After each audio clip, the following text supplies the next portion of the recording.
In the latest breaking news, US Senator John Fetterman met with Israeli Prime Minister Benjamin Netanyahu at Blair House in Washington on Wednesday, where he publicly criticized his own party's moral drift away from Israel.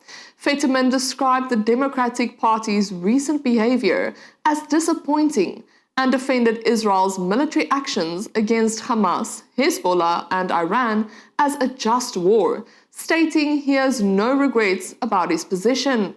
Netanyahu praised the Pennsylvanian senator as a stellar patriot with a courageous commitment to the truth.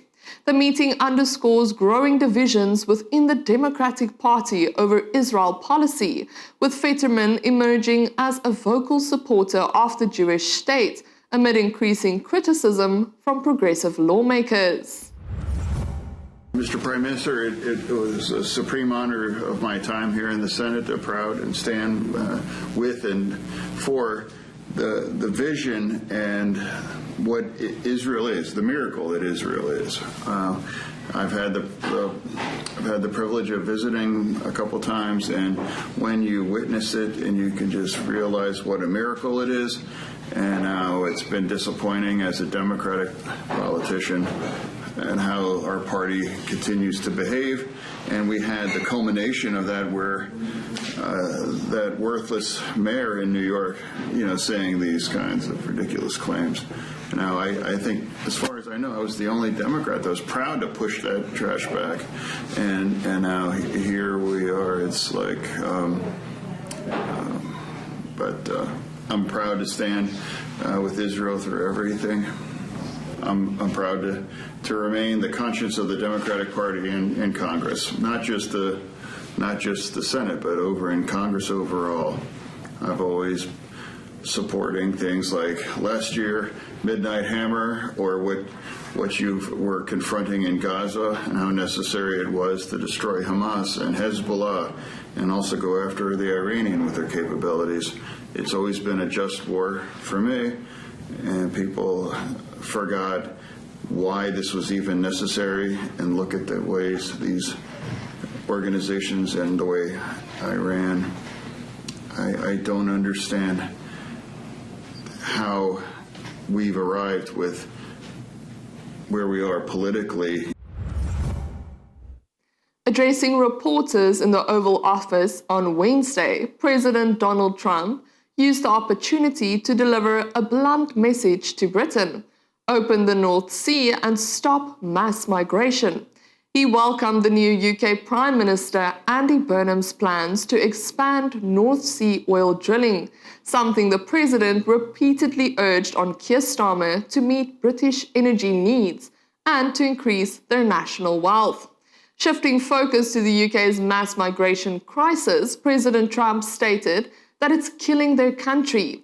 He called on Prime Minister Burnham to secure their borders, noting that migrants are invading Europe from Africa, South America, and parts of Asia, with the UK as a prime target. He did say one very good thing. He said he's going to open up North Sea oil. If he does that, you're going to be a wealthy country, if he does it reasonably.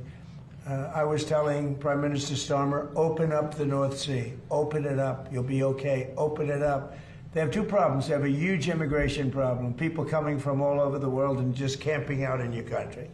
And we've taken a very tough stand. In fact, for 14 months, nobody has come into our country. Zero, which is almost hard to believe, but that's what the report says. Our borders become very strong, and your border is very weak. He's got that problem.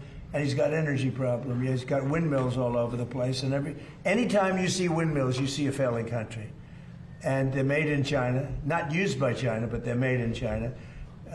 And you have a thing called the North Sea, and you buy a lot of your energy, as you know, from the North Sea. You buy from Norway, and Norway gets it from the North Sea. They get their oil from the North Sea. And Norway's got trillions of dollars in the bank, trillions.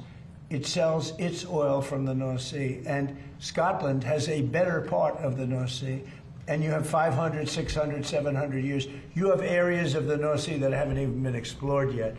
You have one of the most valuable oil finds anywhere in the world, and if the United Kingdom would use it, they'd be a wealthy country again. And I tell you what, I could not get Starmer to use it. It was incredible. Every oil company that I meet, and these are all big giants, every person that I know in the oil business said, please, could you open up the North Sea? Could you get them to open it? They're dying to do it. And if you open up the North Sea to the oil companies, Scotland, Ireland, the UK as a whole, but it's right in Aberdeen, Scotland. It's right in Aberdeen. And that would be one of the most vibrant. You know, it used to be called the oil capital of Europe. Aberdeen was the capital of Europe. And now it's, they don't drill oil. And nobody can understand why. You have it's among the finest oil, it's the best oil anywhere on the planet, and it's unbelievable plenty. You don't have to pay Norway triple what it costs them to take out. You have your own oil and gas. If you use the North Sea, the UK will be a really rich country. During a large-scale overnight Russian missile and drone attack on Ukrainian military infrastructure, a Russian cruise missile entered Polish airspace and crashed in a field in the Lublin region, leaving a crater roughly 10 meters wide. Polish authorities, including Prime Minister Donald Tusk, confirmed the airspace violation and placed forces on heightened alert while investigating the site. Both Tusk and defense officials acknowledged the missile was not directed at Poland, but veered off course during Russia's legitimate strikes on Ukrainian targets. The incident was reported to NATO allies with no claim of intentional targeting of Poland. Russia maintains its operations remain focused exclusively on Ukrainian military objectives, while Moscow has not yet issued a detailed statement on the Polish incursion, as the situation remains under review. And Chinese Foreign Ministry spokesperson Mao Ning earlier today rejected reports that Iran is said to receive Chinese-made shoulder-fired air defense missile launchers, responding to a Reuters report claiming Iran would soon take delivery of up to 400 missile launchers under a $60 million deal. Mao stated at a press briefing that the reports are not true and not factual at all. China has made its position clear on relevant issues on multiple occasions. The reports are not true and not factual at all. China always works for peace and the end of the conflict. Stay tuned to our Love World news stations for more updates from around the globe.